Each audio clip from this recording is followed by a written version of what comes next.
Even though it's virtual, your body language, eye contact, and your tech setup all communicate a message, and this is how you're perceived by the interviewer. Having good body language, good eye contact, and a good tech setup can make a huge difference in how this perception is taken. Small tweaks can instantly boost your confidence and leave a professional impression, so you feel more in control from the moment you log into the interview. First things first, clean up your environment. A clean, calm space communicates professionalism and efficiency without even having to say a word. Here's what to consider. Your lighting needs to be natural light in front of you. This usually works best, or some type of soft LED ring light. Avoid really harsh overhead lights or sitting with a window behind you. Both of those are huge visual mistakes on camera, and these can actually cost you an interview.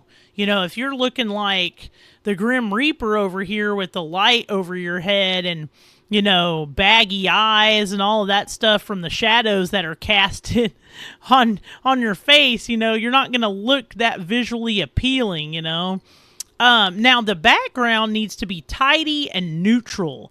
If that is not possible, a virtual background that is not distracting can work if the software allows. I know Zoom has a feature like this.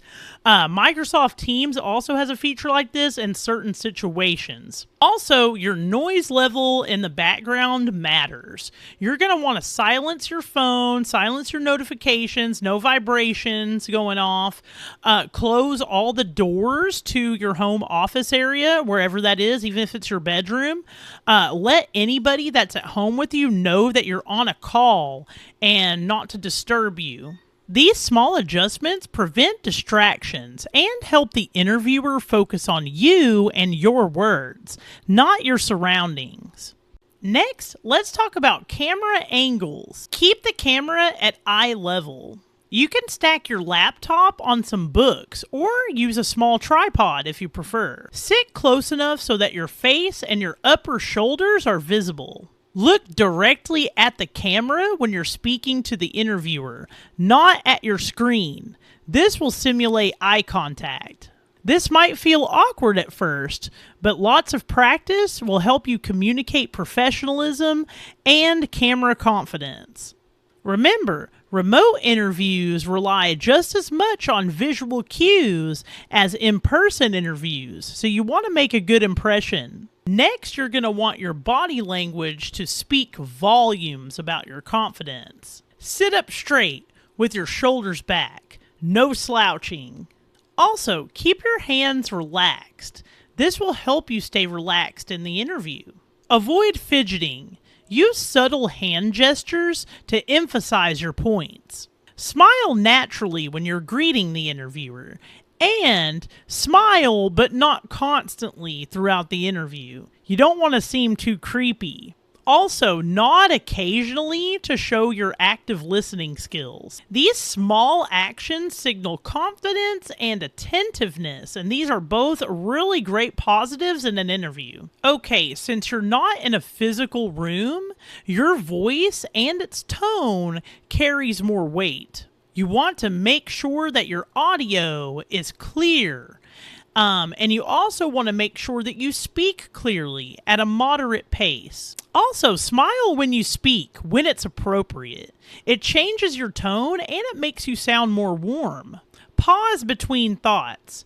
Don't rush. This will help you sound calm and composed.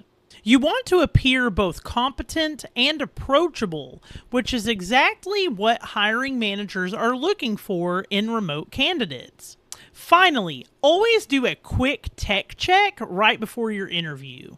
Not right before, but say like 30 minutes before. You're going to want to test your internet connection and your webcam. You can also check your microphone and speaker volume. Make sure that your inputs are working correctly, because the last thing you want to do is enter the interview and the interviewer can't hear you. Or worse, your webcam acts up and they can't see you. So check all of these things, at least half an hour before the interview, and keep your phone nearby in case of tech issues, so you can contact the interviewer last resort. Now, if something goes wrong during the interview, apologize for the mistake, but don't dwell on it. Communicate politely. Say something like, "I apologize. It seems my connection is unstable. I'll reconnect immediately." This will show professionalism and composure during a rough spot, which is also something that remote companies love to see. If you can handle tech issues on the fly, this is definitely a plus. By conveying proper eye contact, body language, voice tone, and a proper tech setup, you're almost guaranteeing success with your job interview. You will immediately project confidence and control. These small changes create a big impact, and they help you feel more at ease. And here's a bonus tip so you can end this lesson with all the confidence you need to go into the interview. Practice by recording yourself and answer some practice STAR questions before you go into the interview. I would suggest doing this maybe like a day before the interview, like the day before. Or if you do it the day of, do it like, I'd say, 2 hours before the interview if you can, maybe an hour to 2 hours.